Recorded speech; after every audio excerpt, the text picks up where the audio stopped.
এই সজনে ডাঁটা আর আলু দিয়ে তো আমরা অনেকবার অনেক রেসিপি বানিয়ে খেয়েছি, তবে এই রেসিপিটা যদি না বানিয়েছেন অবশ্যই বানিয়ে খাবেন, খেতে খুবই টেস্টি লাগে।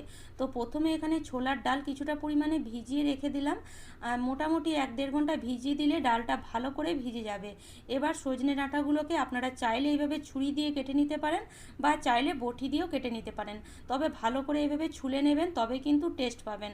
তো ডাঁটাটা কেটে নিয়েছি, আলু তার সাথে কেটে নিয়েছি। এবার ডাল, তার সাথে আদা আর কাঁচা লঙ্কা ভালো করে এভাবে পেস্ট বানিয়ে নিলাম। খুব বেশি জল নয়, সামান্য একটু জল দিয়ে। এবার পেস্টের মধ্যে গোটা জিরে, নুন, সামান্য একটু তেল আর ধনেপাতা দিয়ে ভালো করে এইভাবে মিশিয়ে নেব। গ্যাসের মধ্যে কড়াই বসিয়ে তেল ঢেলে তারপরে এই যে ছোট্ট ছোট করে বড়াগুলোকে এইভাবে ভেজে নেব। আপনারা চাইলে হাত দিয়েও বড়াগুলোকে ছোট ছোট করে ভেজে নিতে পারেন। এবারে একটা মিক্সি জারে পোস্ত, সাদা সর্ষে, কালো সর্ষে, কাঁচা লঙ্কা দিয়ে ভালো করে পেস্ট বানিয়ে নিয়েছি।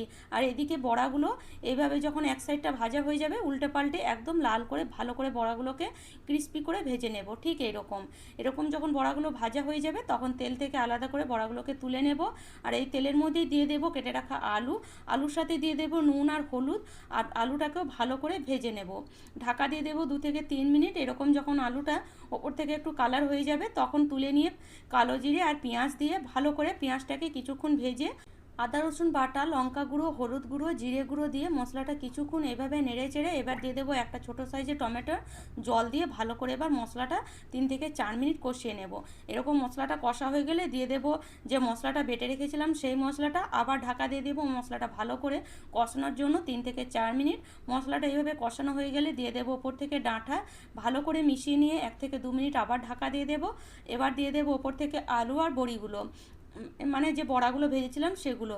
এবার গ্রেভির জন্য এখানে জল অ্যাড করে দেব, তবে গ্রেভিটা খুব বেশি কিন্তু পাতলা হবে না। ওপর থেকে নুন অ্যাড করে দেব, ভালো করে ফুটিয়ে নেব। আলু আর ডাঁটা সেদ্ধ হয়ে গেলে ওপর থেকে ধনেপাতা, সামান্য একটু চিনি, গরম মশলা অ্যাড করে দিলে আমাদের এই যে সজনে ডাঁটা দিয়ে আলু বড়ির যে সবজিটা সেটা একদম রেডি। খেতে খুবই টেস্টি হয়েছিল। তো যদি না বানিয়ে থাকো অবশ্যই বানিয়ে দেখবে, খেতে খুবই ভালো লাগে আর গরম গরম ভাতের সাথে তো খুবই টেস্টি লাগে। রেসিপিটি ভালো লাগলে লাইক, শেয়ার, সাবস্ক্রাইব অবশ্যই করে নেবে।